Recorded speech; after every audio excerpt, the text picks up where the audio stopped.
Well, the third quarter GDP results are out today, and the U.S. economy actually grew at an annual rate of 2.6%, the first increase of the year. Now, despite this growth, it's worth noting that consumers bought fewer goods in the quarter, with the gains primarily coming from healthcare and government spending.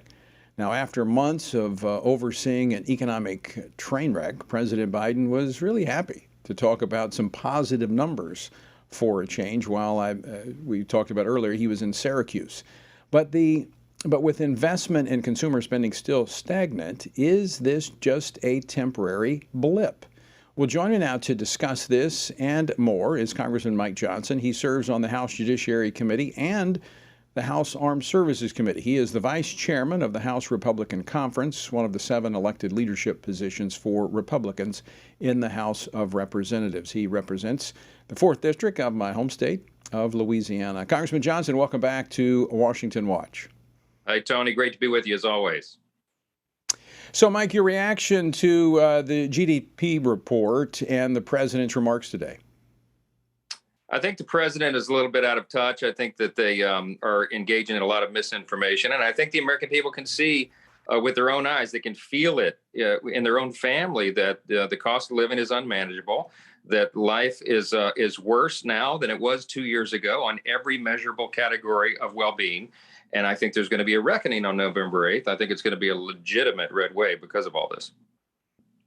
The numbers underlying that 2.6% growth, as I mentioned earlier, government spending. I mean, we've had this, really what's been driving inflation has been this infusion of government money into the economy. People aren't feeling that. That's not affecting families directly. It's only driving more inflation. They're not feeling it. It is driving inflation. And of course, we've been warning about this all along. It's simple economics. When the government infuses the economy with cash, it's going to drive down the value of every dollar that's out there. And this is completely foreseeable. And yet their response is, Tony, to double and triple down on the same failed policies. They want to continue government spending. You know, the jobs numbers, for example, that they tout, they say are so great. Of course, that's people returning to the job force from COVID in lesser numbers than should be expected, by the way. But they're trying to take credit as if they have created jobs. All they've done is create more government. And that's the reason the economy is in the situation it is. And these are policy choices that have gotten us here. I think the American people are awakened to this now. And I think, like I said, there'll be a reckoning for it. Now, I don't want to get into an economic lesson, but going back a number of years, Mike, you and I used to teach a course together. In fact, you went through the course when I first taught it. And part of it's God in government. It is a biblical view of government. You know, this is what would drive the left crazy, make their heads explode, talking about Christian nationalism. We're just talking about biblical principles being applied. And one of those principles is that when government is inflating the monetary system, when they're devaluing the dollars that are in your pocket, which is what's taking place right now, when you see real wages declining, purchasing power declining, that's fraudulent behavior on behalf of government.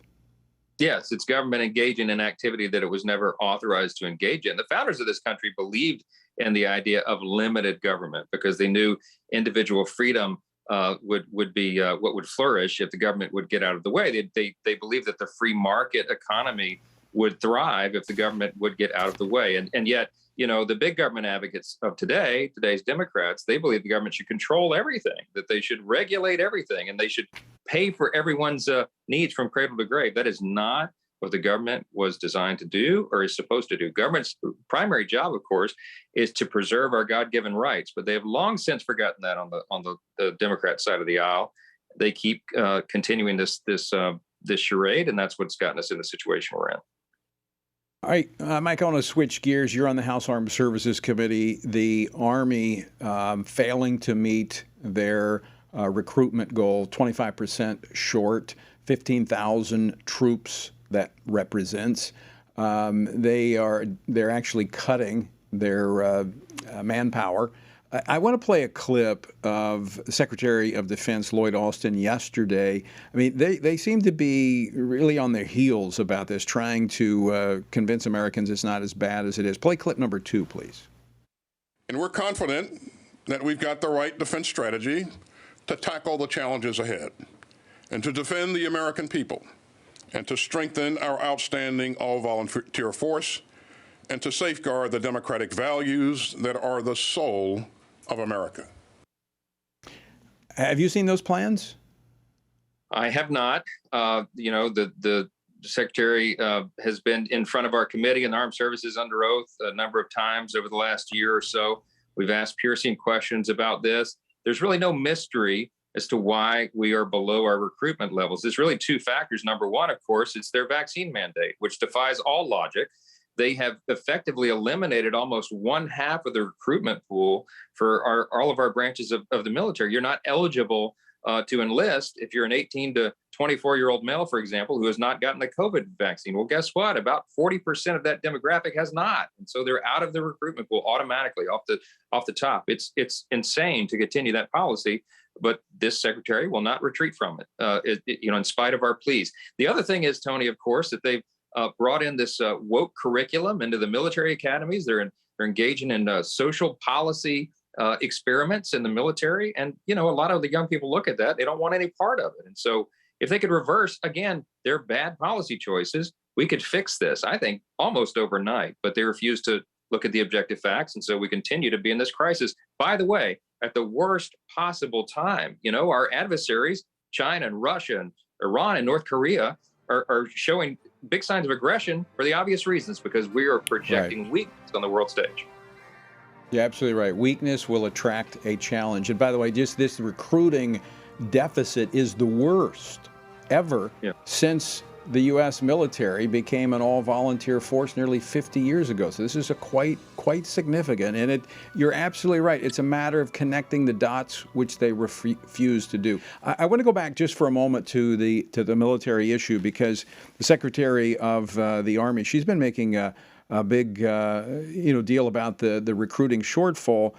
But I think they're missing some of the issues. Now, she blames it in part because the military had been in a 20-year war, therefore declining interest. I didn't see that, during the midst of that war, even all the way to the end. In fact, none of the branches really had any trouble meeting their recruitment goals at that time. She says there's declining interest to serve, inability to meet the physical fitness, that I get, academic standards of service, a growing economy. There are other options out there. But then she also said there's a declining trust in government institutions. But they're dancing around what you mentioned just a moment ago. When you have individuals that are disproportionately conservative, that are willing to serve their country, and quite frankly, a lot of them have a faith foundation. And when you look at what this military is force-feeding, an all-volunteer force, they're saying, why would I want to do that?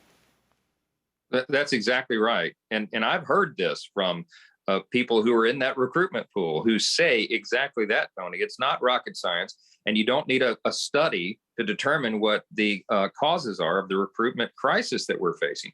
Just a few hours ago, I was on Barksdale Air Force Base, which is home of 2/3 of our nuclear triad. It happens to be in my district here in Louisiana.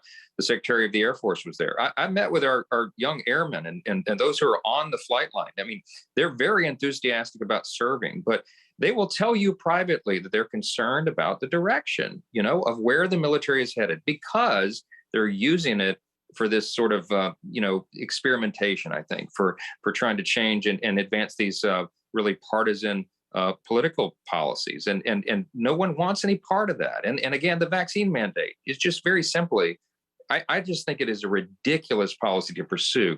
By the way, the 18 to 24-year-olds who are in this recruitment pool, who are excluded because they didn't get the vaccine, have been shown now by the studies to be the ones that would least benefit from it, as if the vaccine had any real benefit at all. It just makes no sense, but they refuse to acknowledge the obvious facts. And so we're all going to pay a price for that. Now, there is some word that reports coming out that the military is considering dropping the mandate. What have you heard on that? Well, we keep hearing rumors of that, but so far they haven't. And here we are at the end of the recruitment year now. We've missed all of the targets that we needed. And again, not to overemphasize the point, but this is at the worst possible time. We know what China is doing, what Russia's doing, all the rest. We need to be arming up like we haven't in a generation. And yet we're doing the opposite. And it has real world consequences for all of us. Will the outcome of this election change that? If there is a change in the majority in the Congress, can that have influence on the military policy since that comes under the executive branch?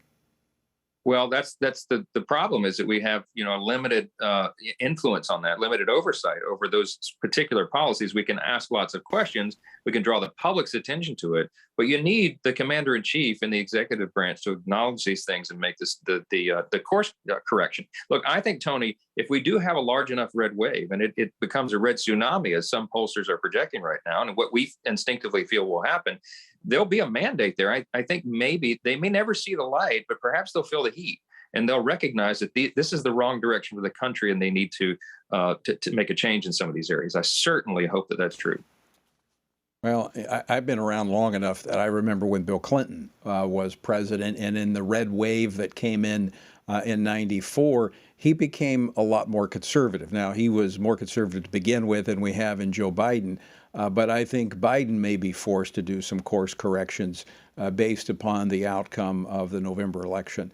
Speaking of that election, Mike, I want to, before we run out of time, the lame duck session, we talked about this yesterday on the program. That is when you have a situation like we had back in 2010. If what we're seeing happens, and I'm not saying it's going to happen because everybody has to turn out to vote, but we saw the wave of the Tea Party in 2010. Democrats lost control of the House. They picked up seats in the Senate. Didn't get the whole thing, but they picked up seats. But in that lame duck, there was some bad stuff that made its way through, and that happens in these lame ducks because you have members that will never stand for accountability before voters again. Are you concerned about this lame duck session? We're very concerned, and we're going to be very vigilant. Of course, they can do a lot of damage, even though it's called a lame duck session. We're still not finished with this current Congress, and so you have some big pieces of legislation that are still pending: the appropriations bill, the National Defense Authorization Act. And when you have those large spending bills, big omnibus kind of packages, lots of things can sneak into that. So we are going to be on very vigilant, on full guard. And the Republicans in the House and the Senate, I know, will be working overtime to ensure that they are not able to insert any of these poison pills or any of this terrible stuff in these pieces of legislation. So we're going to be ready. And I know, as a constitutional attorney, you're very concerned about the Disrespect for Marriage Act that is a direct assault on religious freedom that is pending a vote over in the Senate. Yes, and I'll tell you this, Tony. I think that some of my colleagues, Republicans in the House, who I think were duped into voting for that, deeply regret it now. Many of them do. I know that's true. And that's a cautionary tale to the Senate. They need to be very cautious about this, very careful. This is a bill with huge implications for the country. Don't let anybody undersell it. That's what it is. Yeah. Congressman Mike Johnson, always great to see you. Thanks so much for taking time out to visit with us today. Thanks, Tony. Great to see you as always.